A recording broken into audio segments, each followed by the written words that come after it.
Success requires no explanations. Failure permits no alibis. Chapter 13. The Subconscious Mind. The Connecting Link. The 11th Step Toward Riches. The subconscious mind consists of a field of consciousness, in which every impulse of thought that reaches the conscious mind, through any of the five senses, is classified and recorded. The subconscious receives and files sense impressions or thoughts regardless of their nature. You can plant in your subconscious mind any plan, thought, or purpose that you desire to translate into its physical or monetary equivalent.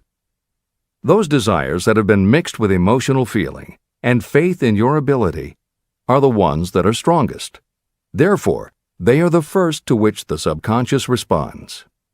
The subconscious mind works day and night, and in some way which is not fully understood, the subconscious seems able to draw upon the forces of infinite intelligence for the power to transmute your desires into their physical equivalent.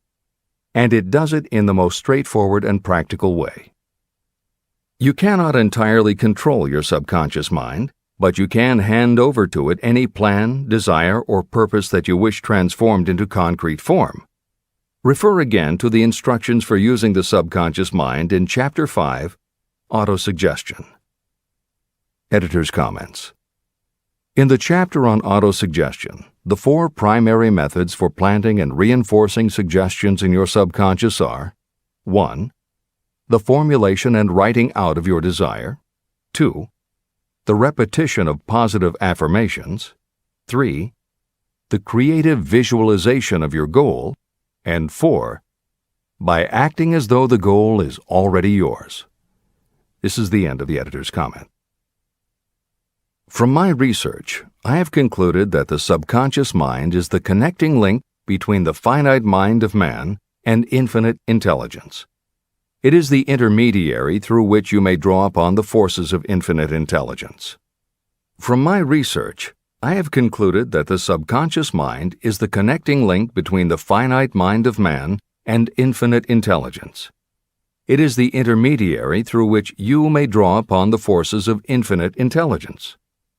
Only the subconscious mind contains the process by which mental impulses, thoughts, are modified and changed into their spiritual, energy, equivalent. It alone is the medium through which prayer, desire, may be transmitted to the source capable of answering prayer, infinite intelligence. How to energize your subconscious mind for creative effort. The possibilities of what you can do when you connect creative effort with the subconscious mind are stupendous. They inspire me with awe. I never approached the discussion of the subconscious mind without a feeling of littleness and inferiority, due to the fact that man's entire stock of knowledge on this subject is so pitifully limited. First, you must accept as a reality the existence of the subconscious mind and what it can do for you. This will enable you to understand its possibilities as a medium for transmuting your desires into their physical or monetary equivalent, and then you will comprehend the full significance of the instructions given in Chapter 3, Desire. You will also understand the importance of making your desires clear and putting them in writing. You will understand as well the necessity of persistence in carrying out instructions. The 13 principles that are the basis of this book are the stimuli with which you acquire the ability to reach and to influence your subconscious mind. Do not become discouraged if you cannot do this on your first attempt. Remember that the subconscious mind can be directed only through habit. You have not yet had time to master faith. Be patient. Be persistent. Editor's comments. There are two aspects to Hill's theory of the subconscious mind. There are two aspects to Hill's theory of the subconscious mind. One is the concept of the subconscious as the storehouse of all information and thoughts that you have ever experienced. The second is the concept of the subconscious as the gateway to infinite intelligence. In this chapter, Hill focuses primarily on the subconscious as a storehouse. Expanding on the editorial comment about the subconscious mind that appears in the chapter on autosuggestion, proof that the subconscious is a storehouse of information is confirmed in the use of hypnotherapy by psychiatrists. Through hypnosis, psychiatrists are able to help patients open the door to their subconscious so that they can retrieve information about traumatic situations that have been filtered out or repressed by the conscious mind. Further proof is in the use of hypnosis by law enforcement officials to recapture information such as license plate numbers and other details that the conscious mind of a witness has filtered out. Although results vary from person to person, there is no doubt that the subconscious has access to information that the conscious mind does not. This storehouse aspect of the subconscious is what accounts for some ideas that come to us through creative imagination. In some instances, bits of information and ideas that our conscious mind has forgotten will connect with each other on a subconscious level to create a new idea, and that idea will be received by our creative intelligence, which presents it to us as a flash of inspiration. You can't completely control this process, but you can condition yourself to come up with more and better ideas. It is a fact that a traumatic experience, the result of which creates a strongly planted idea, can influence the way a person thinks and acts. If that is true, then by intentionally using all of your efforts to powerfully plant an idea in your subconscious, you should be able to create what would amount to a good traumatic experience that will influence the way you think and act in a positive way. This is exactly how you develop what Hill calls a money consciousness. If you do everything within your power to strongly, firmly, and with complete faith and conviction plant the idea that you will be successful and achieve your desire, your subconscious will accept and store that idea. If you have planted the idea so strongly that it is the dominant idea in your subconscious, it will influence all of the other ideas and information stored there. When you have given your subconscious this specific direction that it did not have before, it will begin to put together pieces of information. And through your creative intelligence, you will find that you are coming up with more and better plans and ideas to accomplish your goal. But as Hill says, you can do this only through faith and habit. You must write out the affirmation of your goal, and you must repeat it aloud every day with absolute faith and conviction that you can achieve it. You must vividly and creatively visualize yourself achieving your goal, and you must do it every day. You must conduct yourself with the attitude that says you can accomplish your goal, and that you deserve the help of those who can help you to accomplish your goal. And you must conduct yourself in that way every day. If you seriously commit yourself to doing these things, it will change the way you think and act. Your subconscious will do everything it can to transmute your desire into reality, and other people will want to do what they can to help you succeed. This is the end of the editor's comments. Many statements in the chapters on faith and on autosuggestion are repeated here for the benefit of your subconscious mind. Remember, your subconscious mind functions whether you make any effort to influence it or not. This means that thoughts of fear, poverty, and all negative ideas will affect your subconscious mind unless you master these impulses and give it more desirable food on which it may feed. The subconscious mind will not remain idle. If you don't plant desires in your subconscious mind, it will feed on the thoughts that reach it as the result of your neglect. Both negative and positive thoughts are reaching your subconscious mind continuously. These thoughts come from the four sources. 1. Consciously from other people. 2. Your subconscious. 3. Subconsciously from other people. And 4. Infinite intelligence. Every day, all kinds of thought impulses are reaching your subconscious mind without your knowledge. Some of these impulses are negative. Some are positive. Right now, you should be specifically trying to shut off the flow of negative impulses and actively working to influence your subconscious mind through positive impulses of desire. When you achieve this, you will possess the key that unlocks the door to your subconscious mind. Moreover, you will control that door so completely that no undesirable thought may influence your subconscious mind.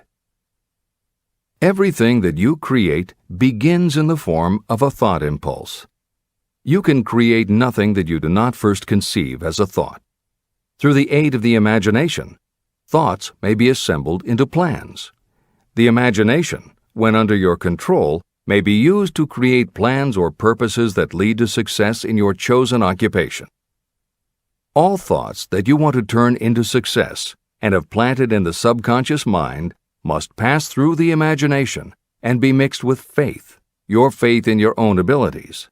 The mixing of faith with a plan or purpose intended for submission to the subconscious mind can only be done through the imagination. From these statements, it should be clear that if you want to make use of your subconscious mind, it will call for the coordination and application of all 13 principles of success that are the basis of this book. Make your positive emotions work for you. The subconscious mind is more susceptible to influence by thought mixed with feeling or emotion than it is by thoughts originating solely in the reasoning portion of the mind. In fact, there is much evidence to support the theory that only emotionalized thoughts have any real influence on the subconscious mind. It is a fact that emotions or feelings rule the majority of people. If it is true that the subconscious mind responds better and faster to thoughts that are well mixed with emotion, it is essential to become familiar with the more important of the emotions. There are 7 major positive emotions and 7 major negative emotions. The negatives get into your thoughts naturally and go directly to your subconscious without any help from you. The positive emotions must be injected by you through the principle of autosuggestion into the thought impulse that you wish to pass on to your subconscious mind. These emotions or feeling impulses may be likened to yeast in a loaf of bread. They are the action element which transforms thought impulses from the passive to the active state. That is why thought impulses that have been well mixed with emotion are acted upon more readily than thought impulses originating in cold reason. Editor's comments. W. Clement Stone, Napoleon Hill's friend, mentor, and business partner, arranged for the publication of many of Napoleon Hill's later writings. The following is adapted from material that appears in 2 of these books: Napoleon Hill's Keys to Success and Believe and Achieve. Enthusiasm is a positive mental attitude, an internal impelling force of intense emotion, a power compelling creation or expression.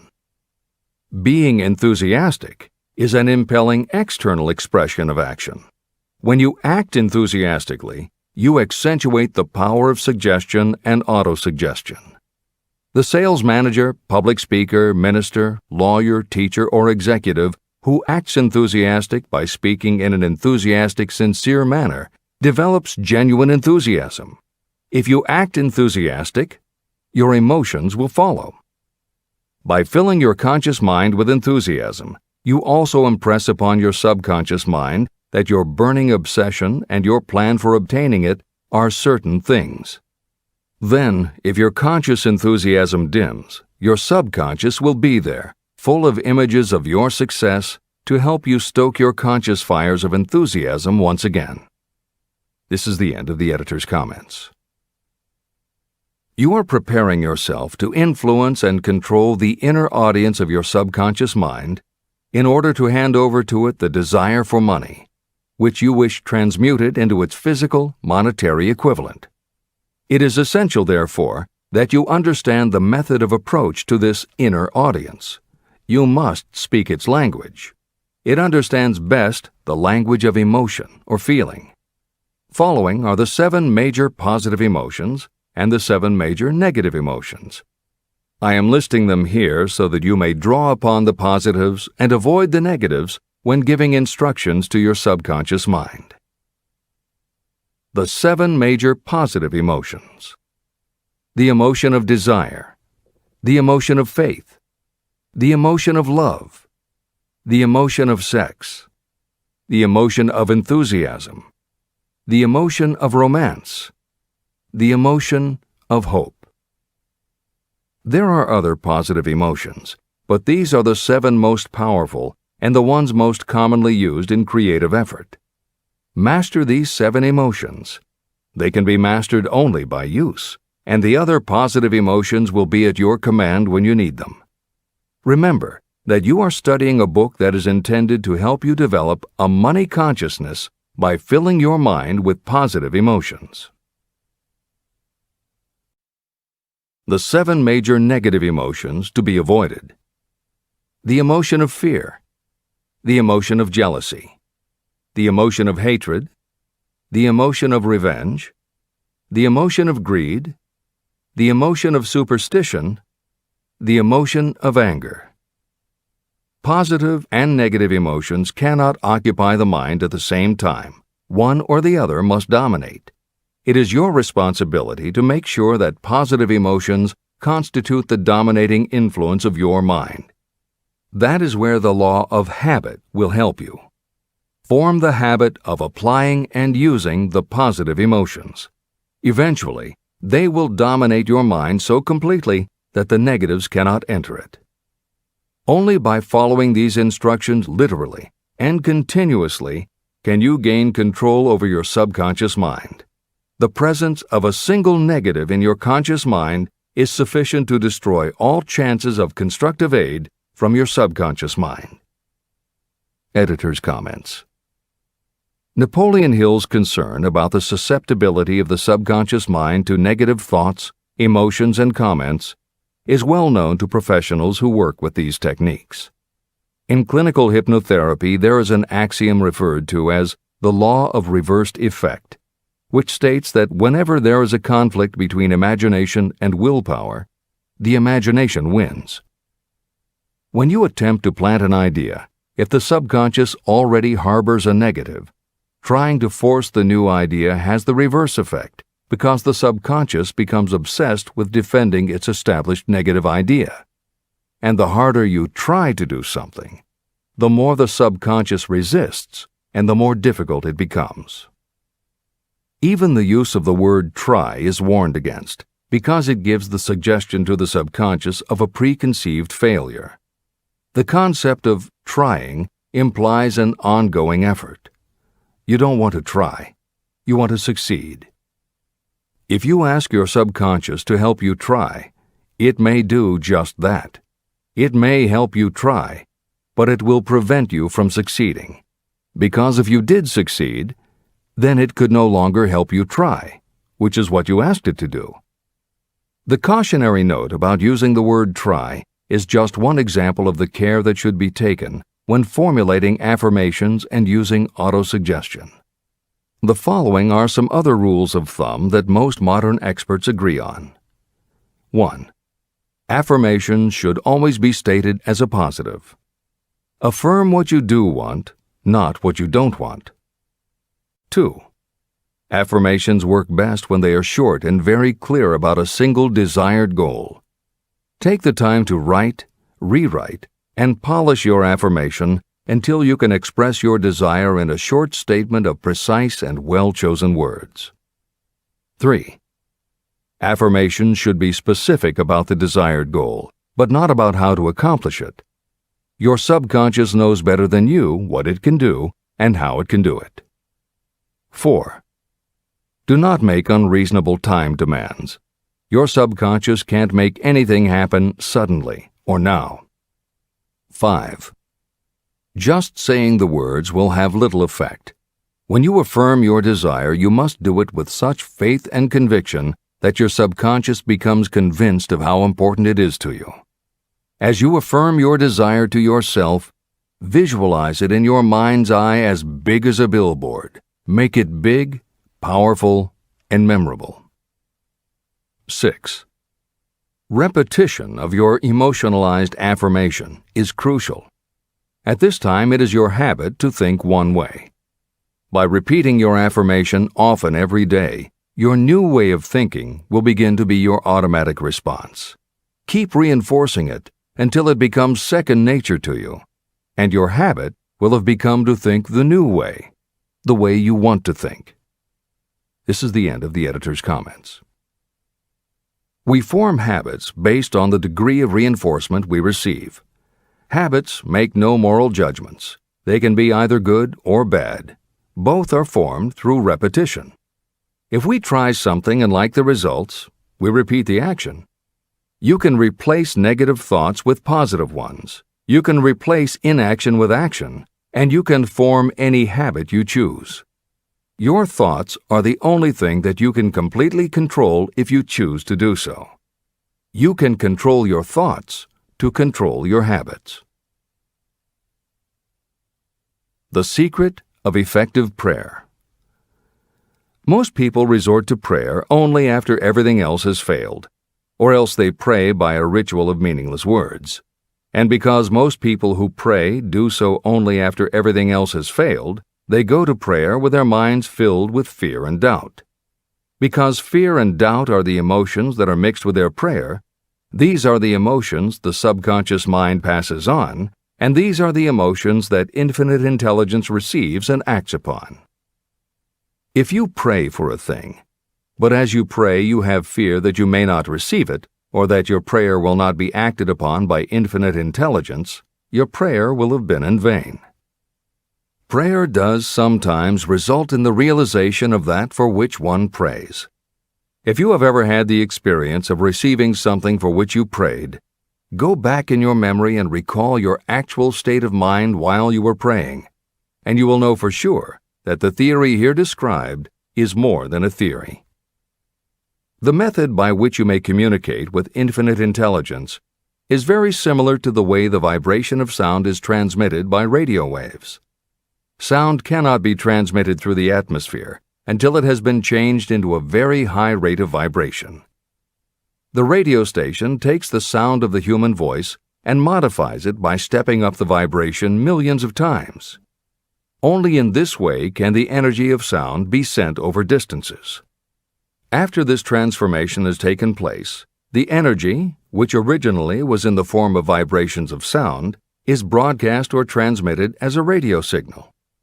When a radio set receives the high-speed transmission, it then reconverts that energy back to its original slower rate of vibration. And when it is stepped down to its original rate, it vibrates the diaphragm of the speaker, which reproduces the original sound of the voice. The subconscious mind is the intermediary that translates prayers or desires into terms that infinite intelligence can receive. The answer comes back to you in the form of a definite plan or idea for procuring the object of your prayer. When you understand this principle, you know why mere words read from a prayer book cannot serve as an agency of communication between the mind of man and infinite intelligence.